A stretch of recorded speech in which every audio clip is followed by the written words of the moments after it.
Beta has announced their 2025 lineup, that including Benny Bloss and Mitchell Oldenburg, who is coming to the team this year. Obviously, last year, Benny Bloss gave them their first top 10 finishes in Supercross, both in Daytona and then again in Nashville. And, well, he's been there. He's going to be the returning guy.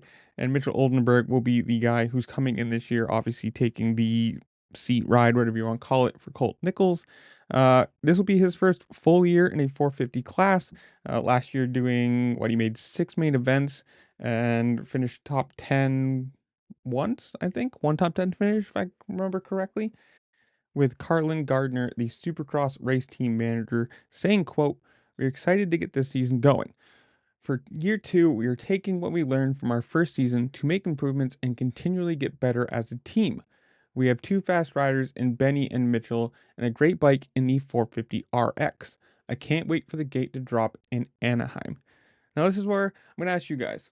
Do you think this is good, bad? I mean, I think Benny Bloss has been a pro since 2015. He was 450 rookie in 2018, I believe.